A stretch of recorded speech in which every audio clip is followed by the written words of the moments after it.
us? Of Madam there on my oath is jealous. Oh, what your others too. Condemn the company you keep. All this bustle from the people who arrive. The carriages ceaselessly parking at curbside. The servants are out in a circle chattering, making noise that your neighbors find nerve shattering. I'd like to think that there's no harm meant. Gossips talk. They're malevolent. Madam, how can you hope to keep stop people talking? It would be most irritating if, for the sake of foolish idle chatter, we renounce the friends who really matter. And how do you hope to keep the whole world quiet? Even if we could resolve to do it,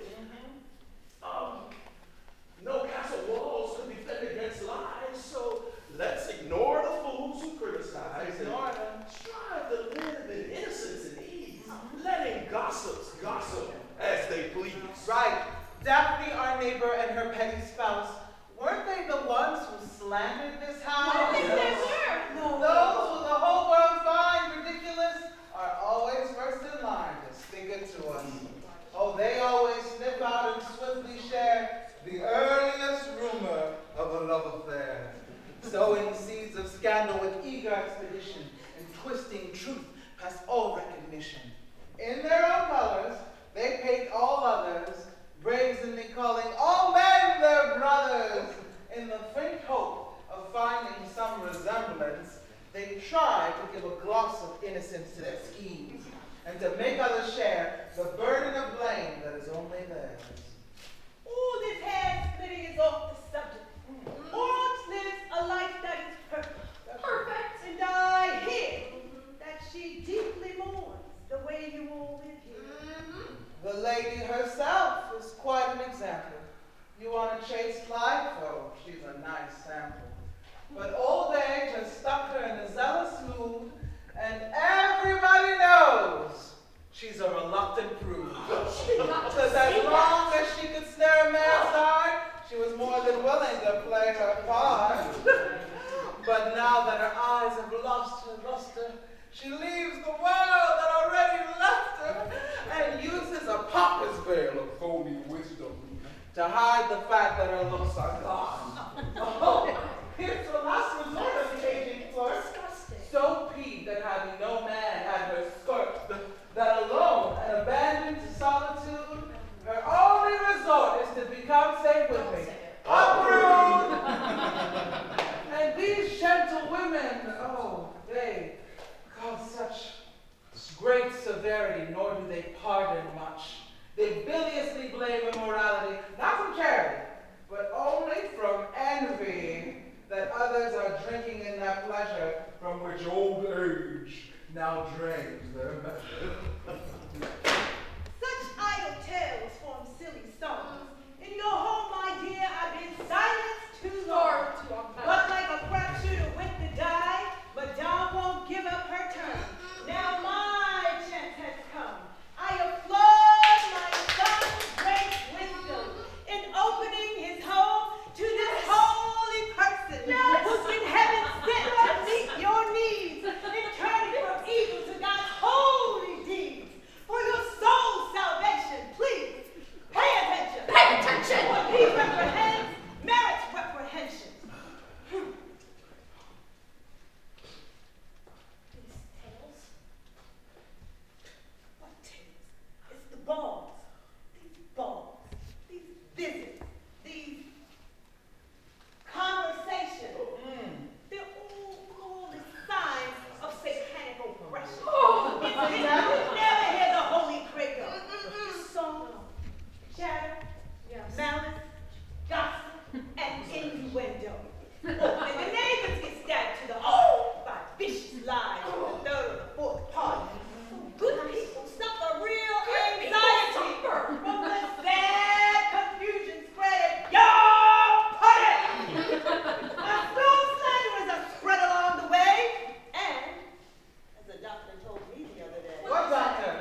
Don't just stand there staring into space.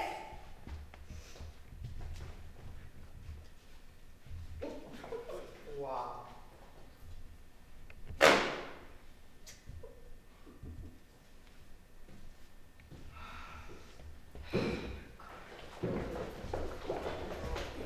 I'm not following. I'm sure there'd only be more quarreling.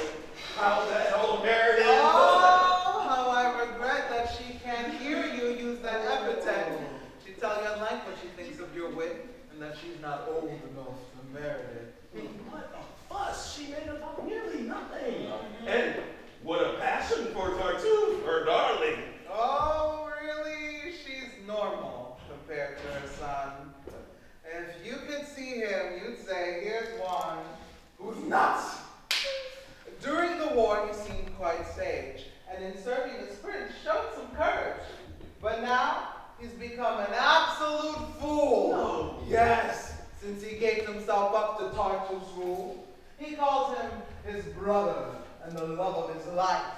More dear than mother, daughter, son, or wife. It's strange. Yes, he's the sole confidant of all his secrets and the sole director of all his projects. Oh, he caresses him, kisses him, and couldn't show a mistress more love and affection than he gives to this leech. I told you it's strange. At dinner, he gives him the highest place and watches with joy as he stuffs his face with cakes and tarts and often the best part of a pig. And if he should happen to hiccup or fart, says, God be with you! It's bad about him. His honey, his hero, he always quotes him and admires his deeds. His smallest acts are miracles, and even his stupidest words are oracles. Ugh, Tartuffe, who uses his dupe to make a buck, knows 100 wily ways to pluck this duck. He rakes out great sums with his biblical bull and demands the right to censure a soul. Oh, his foolish footman Oh, has such presumption that he dares gives us instruction. Really? Yes! Madly preaching, he scatters the eyes of fire.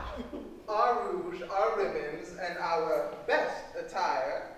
Last night, he ripped up with his own bare hands a kerchief left lying in the Holy Lands, claiming that our sin was truly gigantic in mixing what's holy with what's satanic. You should be glad you missed the dreadful chore of attending her lecture beside the door. Here comes my spouse, as he doesn't see me. I'm going upstairs to rest quietly. Then I'll remain with no pleasure on my part. I'll tell him hello and then we depart. Ask him about the marriage to Marianne. I think Tartuffe will oppose if you can. For he sets so many prerequisites. You know what I feel about it, or how I feel about it. And the flame that heats Valère and my sister has made his sweet sister so very dear to me that if I got an opportunity. He's here. Hello, brother! I'm so glad you returned before my departure. Oh. And the garden is not blossoming yet. Well, Doreen, one second, brother, please. Just let me set my heart at ease and soothe my fears concerning the things that have happened here. For these past 2 days, how have things gone on? What is happening? How is everyone? The first day, your wife had a bad fever and a headache that just wouldn't leave her. And Tartuffe? Tartuffe, oh, he's in splendid shape. Fat and flabby with red lips and a shiny face. Oh, poor fellow. That night, your wife felt so sick and so feverish that she could only pick at her dinner and barely ate a bite. Ah, and Tartuffe? He alone ate with all his might and devoutly devoured a pair of pheasants and a leg of lamb in Our Lady's presence. Poor fellow. The whole night passed before she could even close her eyes and fall asleep. Shivers and chills beset her in bed, and right up till dawn we watched her with dread. And Tartuffe? Drowsy from all that he consumed, he left the table, went straight to his room, and fell quickly into his nice warm sack, where he fell asleep flat on his back. Poor fellow. At last, your wife began heeding our good advice that she needed sleep, and she began to recover soon thereafter. And Tartuffe? He couldn't been any better. Oh, to fortify himself against every sin and to recover the blood that Madame spilled, he drank at brunch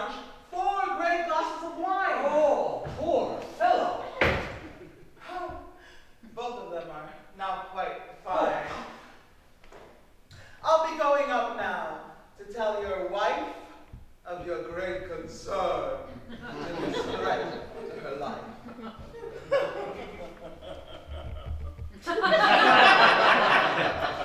She's making fun of you to your face, brother. And I don't mean to be a bother, but I must frankly admit there may be some justice in what she says. What a crazy caprice you have for him. And how could you allow him to exert such charm that you would let your wife be hurt? You accept this pauper into your heart, and then he goes so far as to... there, or we must part. You don't know the man to whom you refer. Okay, say I don't know him if you prefer, but to know what sort of man he might be... Brother, you'd be charmed if you could see him, and your glee would be gargantuan. He's a man a man, learn from him a peacefulness so exquisite that lets you drop your woes like dry horse shit. Yes, I've been reborn because of his preaching. He teaches me that I shouldn't love anything. From every earthly passion he has freed my life. I'd watch my mother, brother, children, and my wife drop dead without caring so much as that. I see you have humane sentiments down pat. Oh, but if you could only see him as I did at first, your eyes would have feasted with a spiritual thirst. I don't think so. Each day he came to the church smiling with sweet peace and threw himself on the ground on both his knees. He drew upon himself the eye of everyone there by the holy fervor of his pious prayer. He sighed and wept aloud in a saintly fashion, and humbly kissed the earth in a fetching fashion. And when I was going, he rushed up in front to bless me with water from the holy font. Of course he did. His servant, then, matching his master to a T, then informed me of his identity and his poverty. So Surprise. I made a donation. But then he tried to return a portion. It is too much, he said. You are too generous. I don't merit your pity and your kindness. No. And then, when he refused to take it back, he gave it in alms to the poor, right there in the name. Really? And then God bade me take him into my home, and now life is as sweet as a honeycomb. He governs us all. And to protect my honor, he bids my wife take his godly rule What? of honor. For mortals be of men who might give her the eye. Like him. Well, in truth, he seems far more jealous than I. You would not believe his fear of hell. He thinks himself bad for the least bagatelle. No. Such trifles suffice to scandalize him that he even accused himself of sin for having slain with a bit too much wrath a flea that happened to cross his path. My goodness, brother, I think you're crazy.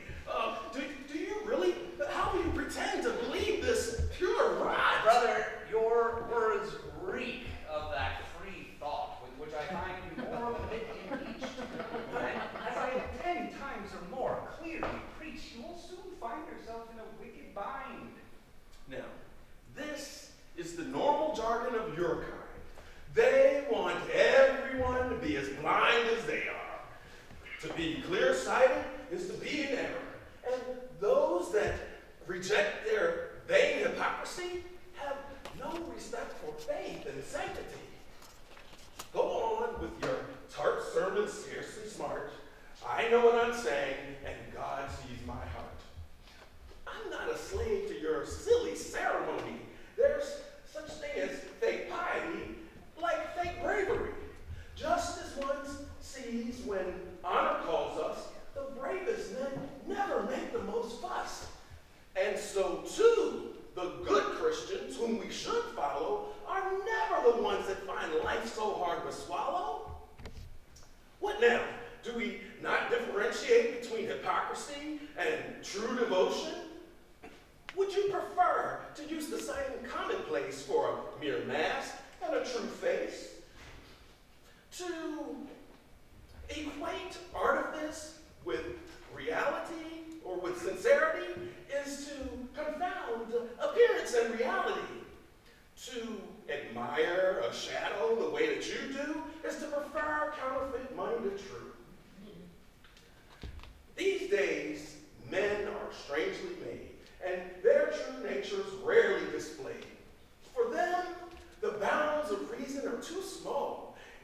shabby souls, they like to lounge and sprawl.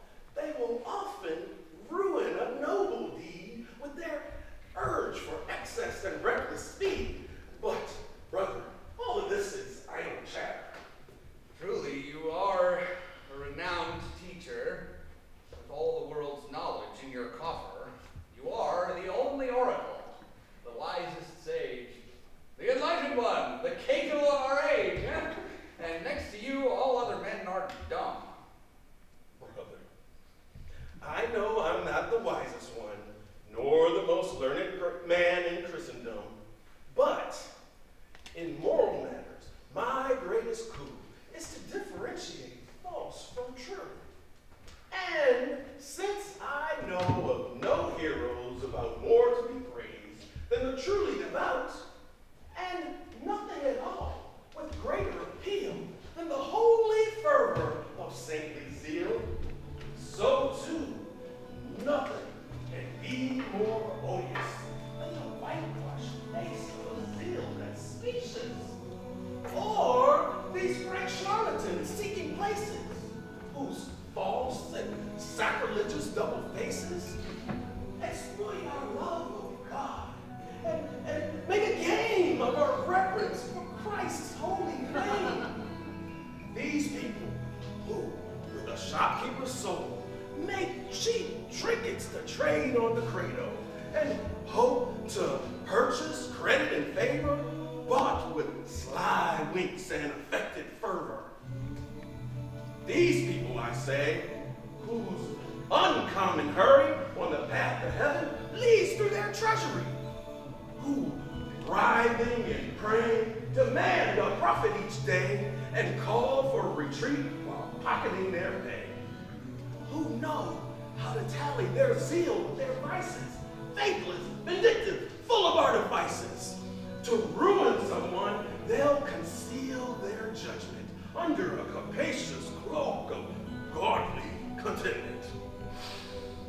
There are many men in this false disguise, but those with pure hearts are easy to recognize.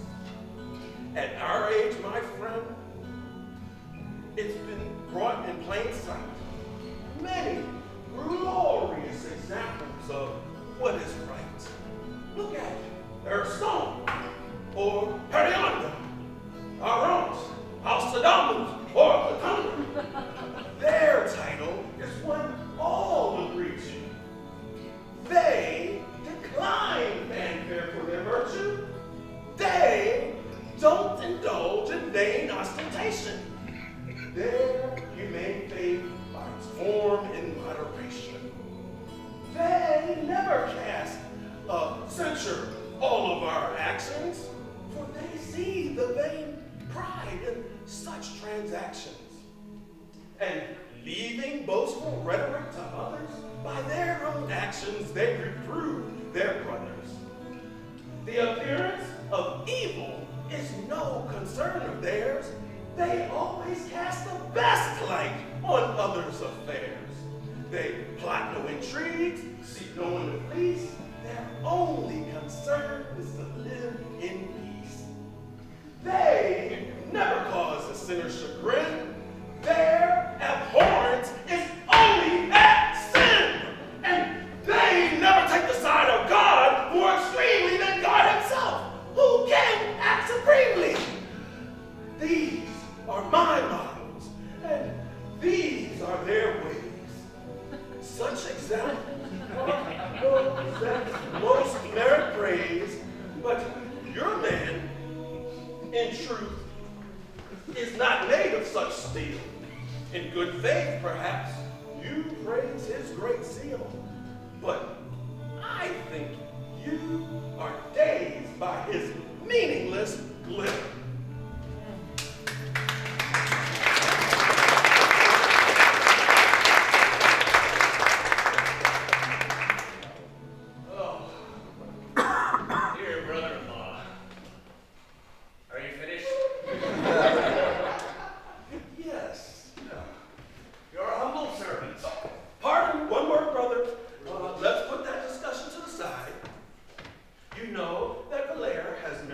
Has your promise to be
and that you would rejoice to have him be your husband by my choice, eh? Please? What? Am I in error? Why? Whom do you now swear touches my heart, and whom do I rejoice with if we join by your choice of matrimony? Tartuffe! The question, Father! I assure you, why urge me on such an impossible thing? My dear child, I intended to be so, and it should be enough that I've chosen for you. Father, would you? Well, I intend, you see, to unite in marriage Tartuffe and my family. He will be your husband. I do declare it, since you have promised. What do you stare at? You must be eaten up with curiosity to eavesdrop on my daughter and me. I don't know whether the rumor I hear is sly conjecture or wicked smear, but I've just heard word of this marriage, and I trust it is only verbiage. Why is the idea itself so very absurd? Oh, I wouldn't believe it, sir, if you gave your word. I will make you believe it by and by. Yes, you're going to tell us a bold-faced lie. Oh, I am only saying what you soon will see. Oh, nonsense. Now, what I say, dear girl, soon will be. Go on. Don't trust him. It's too bizarre. He's joking. No, I say... No! You've gone too far. And no one believes you. No! Damn you! That's true! Oh, bigger then. The worse for you. What? Can you pose as one who's sage, gravely stroking your bearded visage, and still be fool enough to wish? Hear me! I have given you too much liberty, and it no longer gives me any pleasure. Monsieur, please keep your anger within measure. Are you mocking us with your silly plot? Your daughter is no match for a bigot.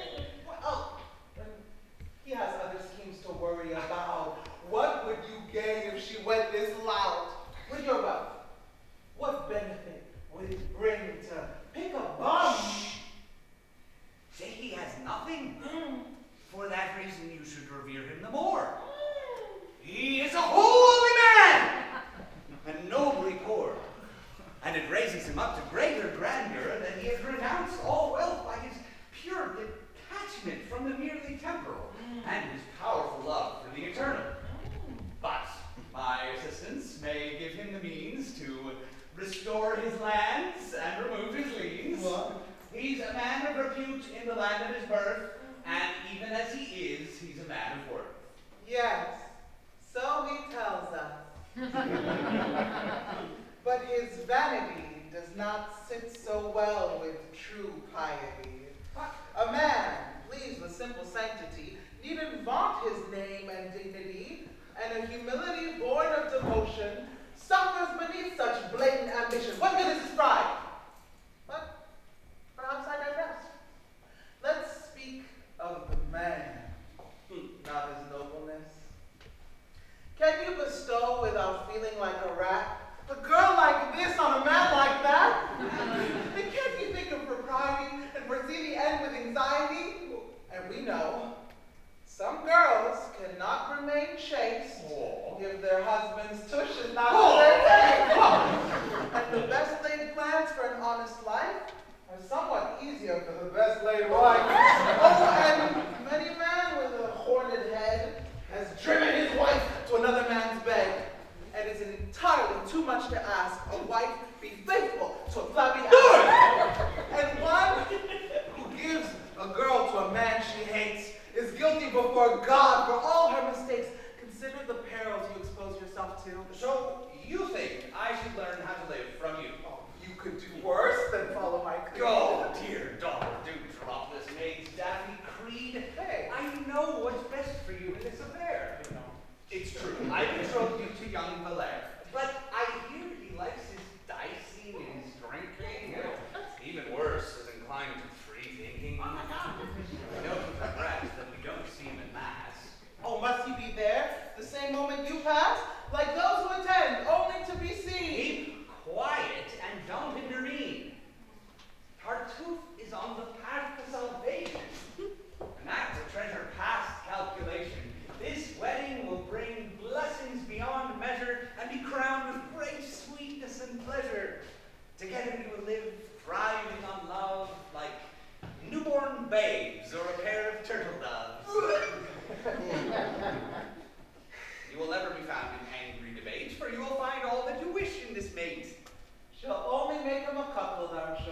What? He looks just like a caricature.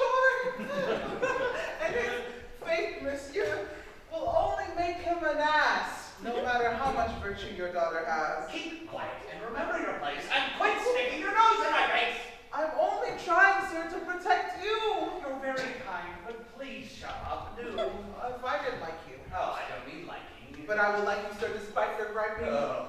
Your honor and dear is, and I'd be provoked to find you the butt of some smutty joke. Can't you be quiet?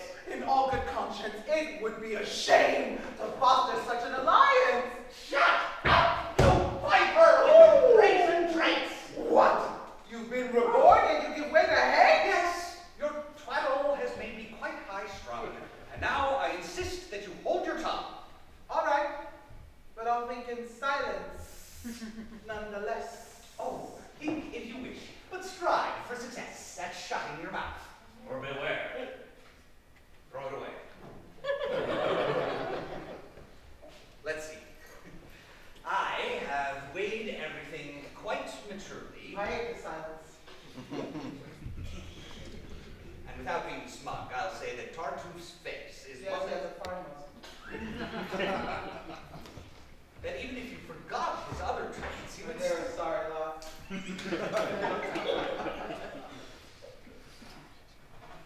If I were in her place, most assuredly, no man would wed me with impunity. And I'd show him right after the wedding that a wife's vengeance lies in the bed. You refuse to obey me, is that true? What's your beef, sir? I'm not speaking to you. Then what are you doing? Soliloquizing. Give her a good chastising. I think she needs a taste of the back of my hand. Dear daughter, you should approve of all that I have planned and have faith in the spouse who's my designee. Speak to yourself. I have nothing to say to me. Oh, just one little word. I'm not in the mood. Ah, because I was ready. What ineptitude. Now, daughter, let's see some obedience and submit to my choice with complete deference. I'd thumb my nose at such a silly spouse. Daughter, your maid is a pest and would arouse vice in a saint. She's a complete. True. I'm so upset that I can't continue. Her taunts have nearly driven me to swear. And I need to calm down in the open air. Have you entirely lost your voice and heart? Why must I continue playing your part to think you allow such a mad proposal without voicing even a meek refusal? What am I to do? How can I resist a father so cruel? Resist him by any means. Don't be an easy mark. But how? Tell him you can't love on command, that you marry for yourself, not by demand. And since you're the most concerned in these affairs, you'll choose for yourself the sire of his heirs. And if Tartuffe is so charming to him, he can wed him himself if that's his whim. A father, I'm sure, has absolute power. Before him, I could only cringe and cower. Use your head. Valère wants to tie the knot. Do you really love him, I ask, or not? Your injustice to me has a moral stake. Doreen, how could you ask me such a thing? Haven't I poured my soul out to you, and don't you know yet that my love is true? How do I know that your heart echoes your voice and that this love is true?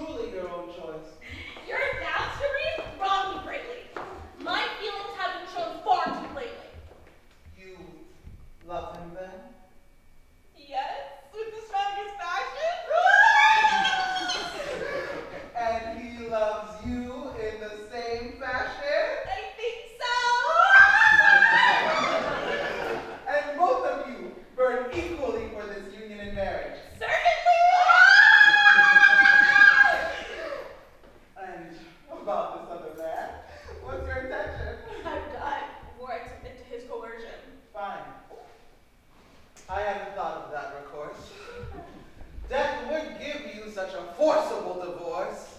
What an ingenious remedy. Jeez, I hate to hear such stupid ideas. Good heavens! What a rotten mood you're in, Dorian.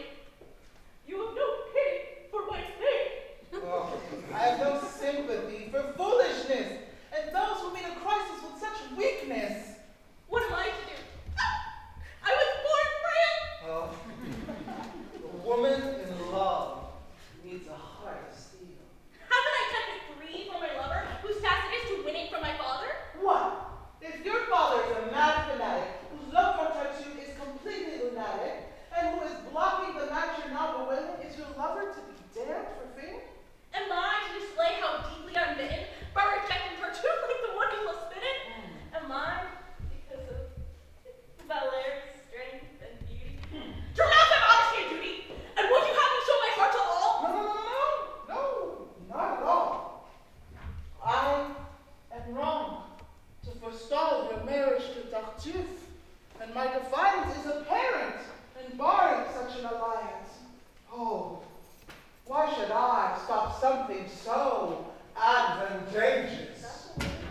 Tartuffe, oh, isn't he something to behold? Surely Tartuffe isn't made of such a mold.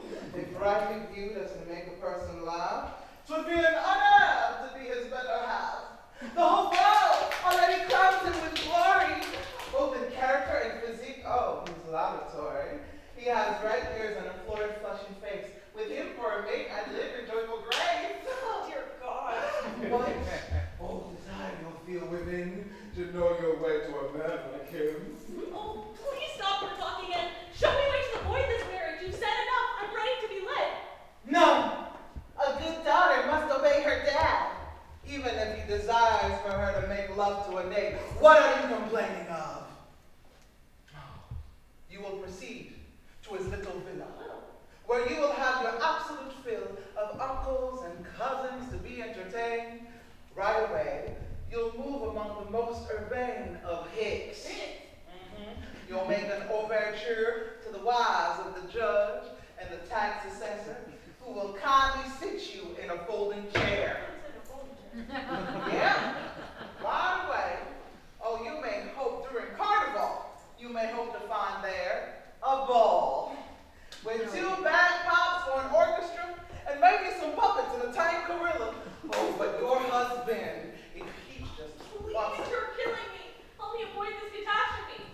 I am your son. Doreen Mercy. Oh, to punish you, I ought to leave things My be. dear girl. No, If I declare my love. no, Tartuffe's your man, that's sure enough. You know I've always trusted that you would help me. No, I'm sure you'll be Tartuffe. All right then.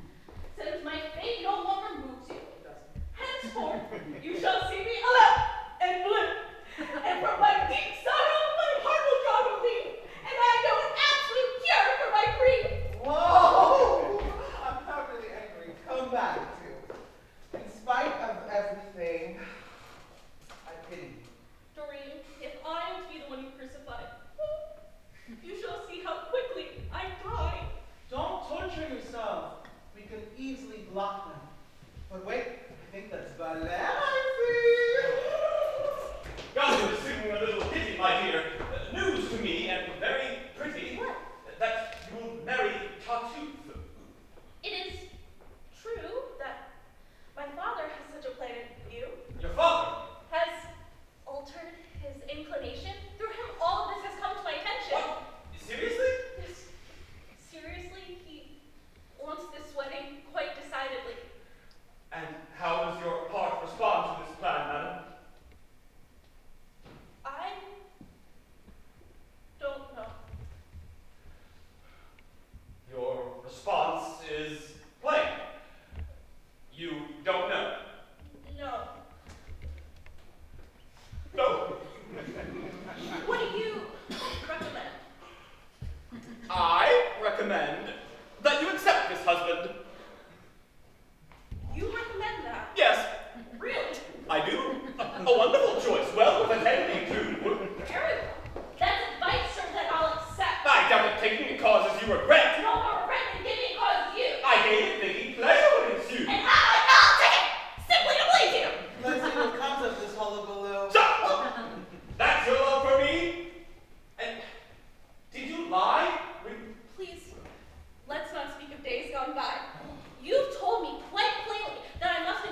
as my mates they've chosen for that place. And now I promise to obey, since you so kindly advised me that way. Don't excuse yourself through circumlocution. You've already made your own resolution, and you've seized upon a frivolous excuse to justify this lamentable ruse.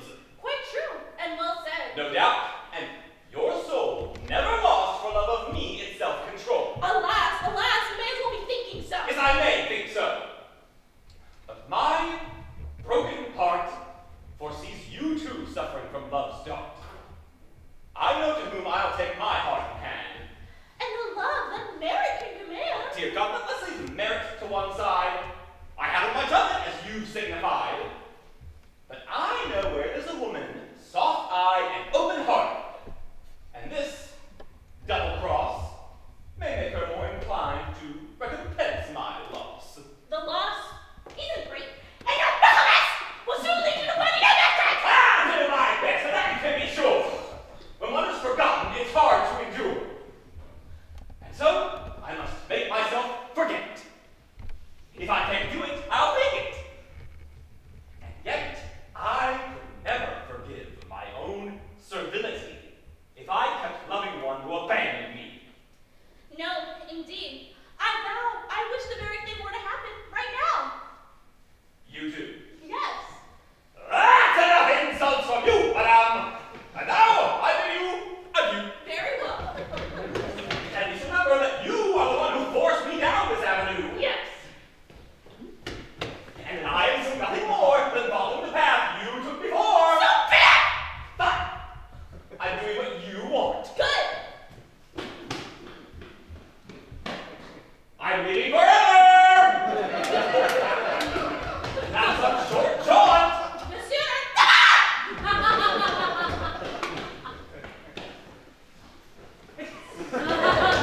Ah, What? you called it? Me? No. Ah.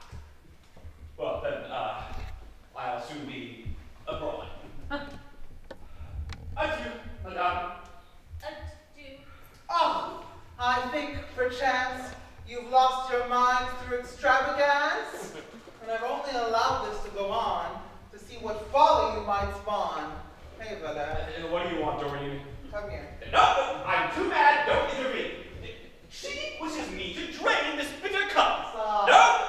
Can't you see? My mind's made up. Oh, My presence pains him, and I drive him away. I think it would be best if I could stay. where are you going? Recovering. Then come back. See that my presence causes her pain. It would be best if I left her again. Wait! May you both be damned if I want this mess. Come, right here, you two, and settle this fracas. But what's your plan? What do you wish to do? To patch things up a bit between you two. Are you out of your mind to fight in this way? Did you hear her treat me like a popinjay?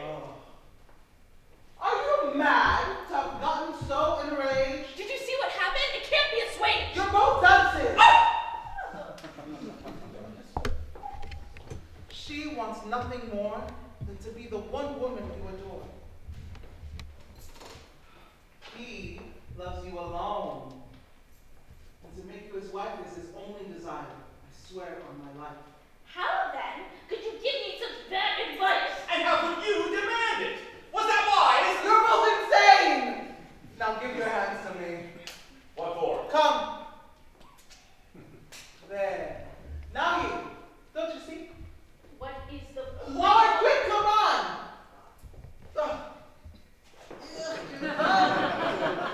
For each other cannot be withdrawn. Don't react so painfully by the book. Try giving a fellow a civil look.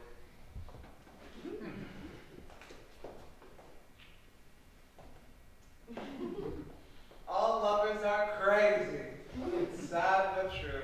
Am I not right to complain about you? And, tell the truth, weren't you rather unkind to delight in trying to upset my mind? What about you?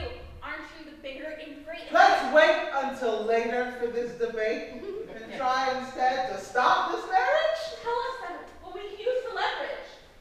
We will wage warfare on every front. Oh, your father is bluffing and playing a stunt.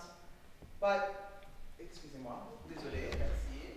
It might be better for you to seem to sweetly consent to his crazy scheme.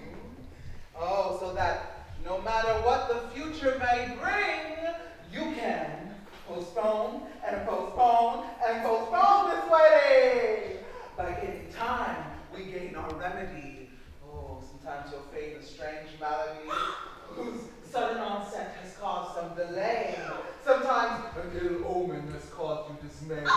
You saw a ghost and never felt clearer. Dreamt of muddy water or broke a mirror. The point above all is that no one, I guess, can force you to marry unless you say yes. But our ship would sail in fair weather if you two were never seen talking together. Go, and without delay, employ each friend towards what we intend. We're going to seek help from his brother, and we'll also recruit your stepmother. Farewell. Whatever we attempt to do, in truth, my greatest hope resides in you. Although I cannot answer for my father, I vow I'll never belong to another. You have made Oh, me. fine! You young lovers prattle forever. Be off, I say. Finally, What lover? You go off that way, and you go the other. Oh? May a bolt of lightning strike me dumb, and everyone treat me like a bum. Either force or respect hinder me from blowing my baton with this calamity. Dear heavens, control your displeasure. Your father has merely mentioned this measure. No one does everything he proposes. How one door opens may not be how it closes. I need to stop this fallen costumes plot, and in 2 little words tell him what's what. Whoa, now! Why don't you let your stepmother manage him just as she does your father? Over Doctor, she has her own little ways of making him welcome all that she says. Perhaps she makes his heart go pitter-patter. Pray God it's true, that would be a fine matter. In fact, she has summoned him down for your sake, to know exactly what's at stake. Oh, to find out his feelings, and to let him know what really rotten results would flow from any pretensions he might have to marry. His father says he's praying, and I should tarry before they come down after they meditate. Beyond that, I beg you, and let me wait. No, I'm going to be here the entire time they meet. No, they must be alone. I won't even speak. You're kidding yourself. You're so quick to anger, and that will surely put us all in danger. Go. No, I'm going to watch without getting lost. Oh, how tiresome you are. Here they come. Get lost! Clear up. Lock up my hair shirt, my skirt, and pray for freedom from each partal urge. Dear Lord, we pray for If anyone freedom from comes each calling, word. say I have gone to share my alms with the poor souls in prison. What affectation and boastful behavior. What do you wish? To say- Wait! By our Savior, please, before you speak, take this handkerchief. Why? Because seeing your bosom causes me grief. Modesty, In the one's damned. eyes, one's soul may be wounded, then simple thoughts may grow unattended. Then you are quite ready for temptation? And their skin, makes on you a big impression. I personally don't know why you have such passion, for I think lust is out of fashion. For I can see you nude from top to toe, Whoa! without your pelt setting my cheeks aglow. Put a little modesty in your discourse, or I must leave you instantly perforce. No! It is I who must leave you in peace. But I will say this before I cease. Madame is coming down to visit you for the honor and pleasure of a rendezvous. Oh, yes, most willingly. Oh, isn't he sweet? I'm even sure now that dog's in heat. I think I can hear her. There she is. I will leave you two now together. Well, I know you're going to be leaving room for that Holy Spirit right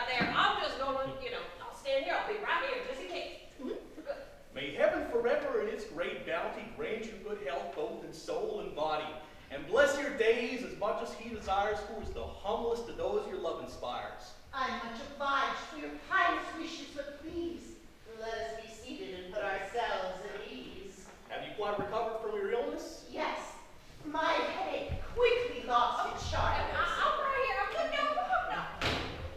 My prayers haven't enough value to buy such grace from the heavenly one on high, but most of my recent prayers have in essence been mainly focused on your convalescence. Your concern for me is somewhat disquieting. Well, I dearly cherish your precious small being, and to restore it, I would have given my own. Oh, such Christian charity is overblown, but I am much obliged for all your care. I try to do as much for you as I dare. I wish to speak of some private business, and please, there's no one to overhear us. I too am delighted and entre nous.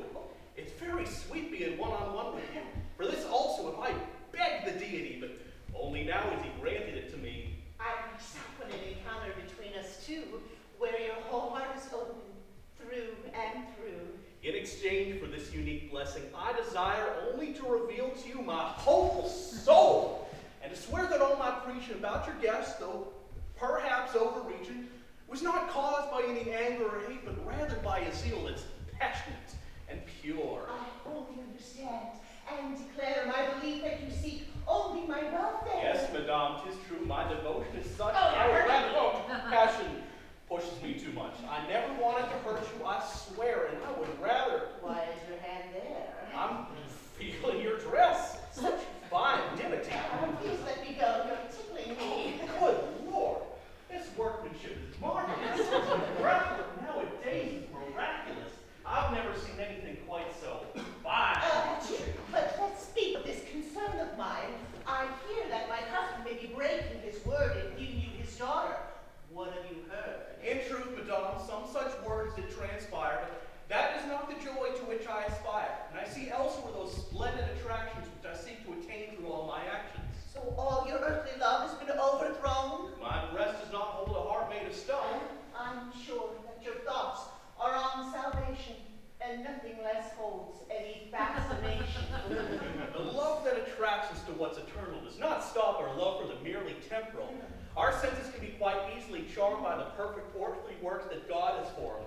His glory is mirrored in those like you, but in you yourself we see its rarest hue. He has molded your face with such sublime art that it surprises the eye and transports the heart. And I can't gaze upon you, perfect creature, without worshiping in you both God and nature, and sensing in my soul an ardent love for this, the most beautiful force of my Father God. At first I feared that my secret passion might be like Satan, and I even resolved to flee from your eyes as if you were something to exercise. But I finally learned, no beauty, most lovely, that I should even consider it right, and so I submit to my heart's delight. I confess I'm playing an audacious part in presenting to you the gift of my heart, but I place all my faith in your kindness like a beggar man hindered by blindness. In you, I see peace, hope, and happiness. On you depends my torment and my bliss. And through you alone, I will finally be happy if you will, or sad if you please. That declaration is very vain, but in a man of God, it's a bit profane. You ought to protect your heart a bit better and reflect more deeply on such a matter. A saint like you, whom we all hail. I may be holy, but I'm nonetheless male. Yes. And when one sees charm, it's time for me to throw up his arms. I know such words to me may seem strange, though, madam, after all, I am not an angel. And if you condemn this confession I'm making, it is nonetheless that your beauty is breathtaking. For the first time I set eyes upon your supreme course, and you, my queen, the ineffable sweetness of your divine gaze shattered my self-heart and set it ablaze. That will conquer all. Fasting, prayers, duty, and turn my vows into praise of your beauty. My eyes and my sighs have often shown my choice, but to make it still clearer, I now add my voice. If you should look down with a kindly eye upon the base woes of a slave such as I, and if you bring kindness upon me, and stoop down and break what I need, I shall always have you, O precious one, a love that beggars all comparison. With me, your honor will never be damaged. No disgrace can attend an affair I have managed. All these gallants report their lives after the sword were reckless in their deeds and rash in their words. They endlessly brag about every success, even later they receive it. And their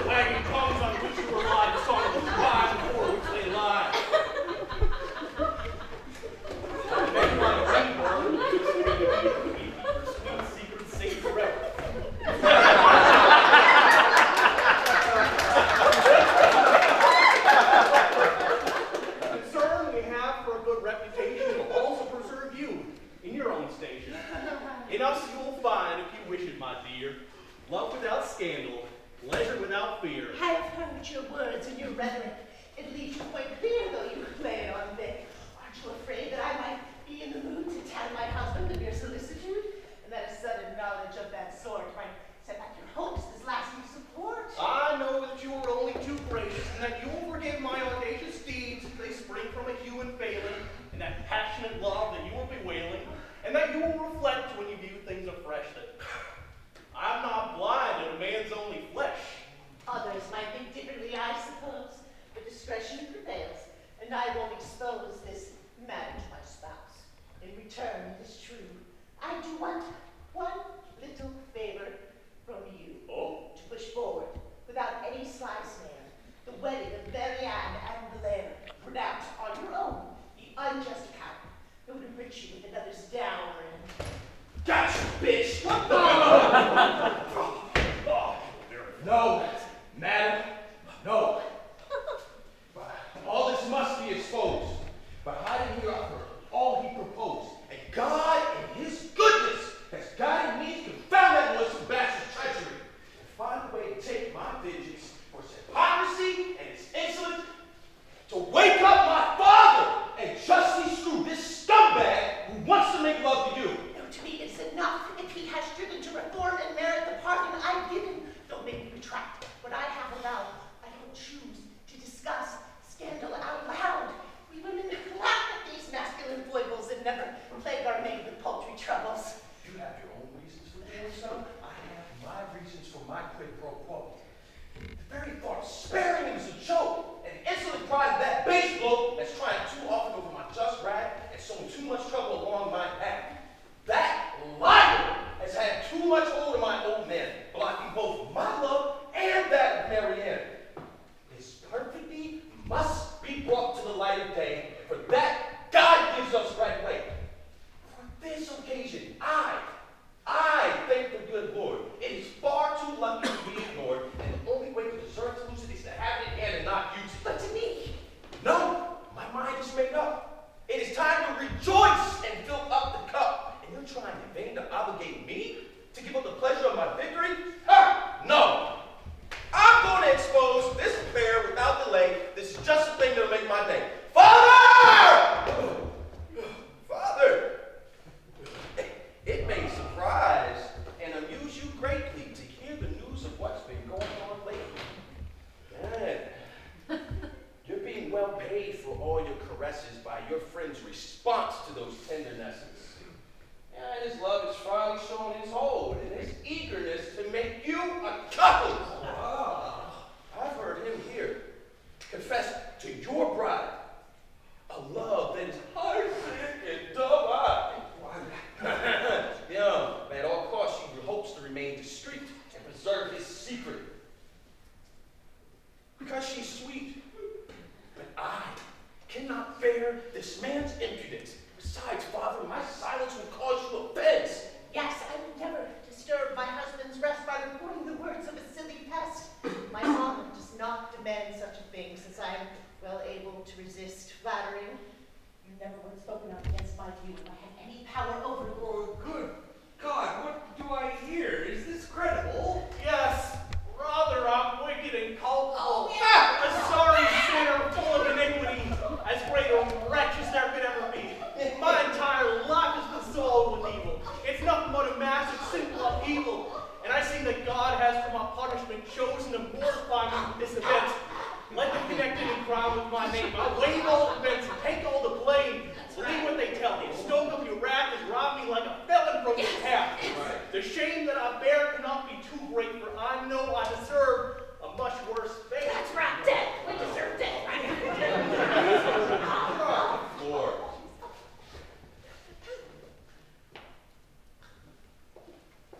Traitor! Do you dare, by your duplicity, to taint both his virtue and his purity? What was the false meekness of this hypocrite? Oh, shut up, you misfit! Leave him in peace. You are wrong to scold, and you would be wise to believe the story he's told. That's right. In light of his claims, why should you favor me? What do you know about my culpability? Why put your faith in my exterior? Why should you think that I'm superior? No. Appearances are fooling you. I am the kind of man that I should eschew. That's right. The whole world thinks that I've earned God's blessing, but the plain truth is, they are worth nothing. Nothing. Yes, my dear son, speak, and don't merely chide. Accuse me of treason, theft, and homicide. Call me every foul name you can recall. I deny nothing. I've merited it all. And I beg on my knees to bear this chagrin as the shameful result of my life of sin. Oh, that's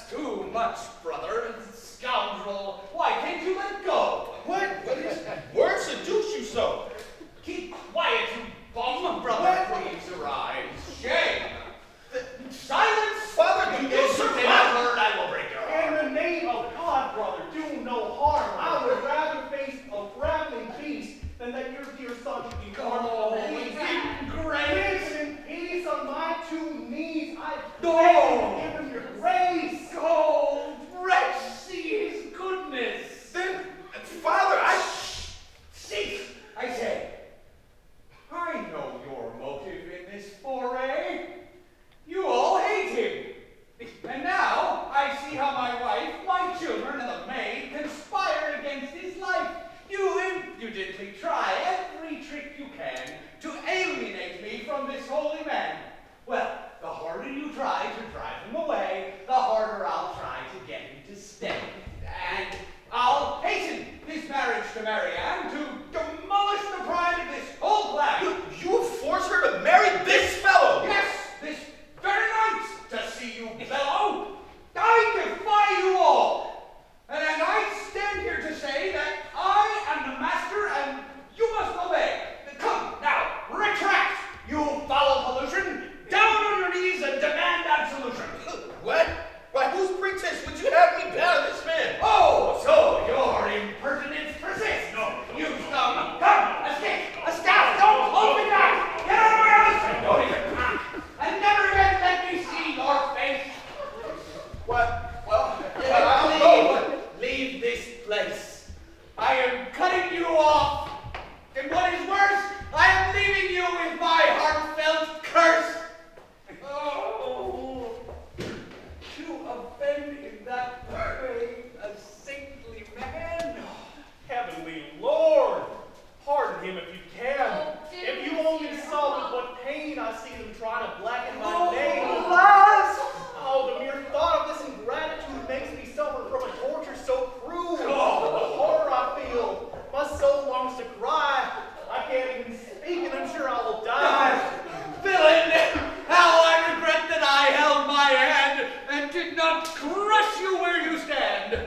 Calm yourself, brother, and try to forget. Let's stop these squabbles that end in regret. The great friction I've caused makes me grieve, and I believe, brother, that I should leave. Yeah, Why, please. surely you They can't. hate me, and I see that they want you to doubt my integrity. Oh, who cares? Do you think I'll let them? No doubt they'll continue their stratagem, and the same tales you reject today you may find credible some other No, day. never. Romance may peaceably make the spell No. settle. Let me out! Let them still escape. No! No! Please remain! I can't live without you. Well, I suppose I will suffer if I do. Still, if you wish, all right, it's a pact. But in the future, I know how I must act. Honor is tender, and friendship engages me to prevent gossip, however outrageous. I'll avoid your wife, and you will not see me. No. You and she must often meet. What? Yes. I love to make a stir. So, day and night, let them see you with her. No, that's not enough. But this will make them stew. I don't want to have any heir but you! I'm going to legally designate you as the heir of my whole estate! A frank and true friend, whom I take as my son, is dearer to me than wife or children. Come, will you accept the pact that I'm making? May God's will be done in this undertaking. Poor man. Oh, let us quickly get it down in writing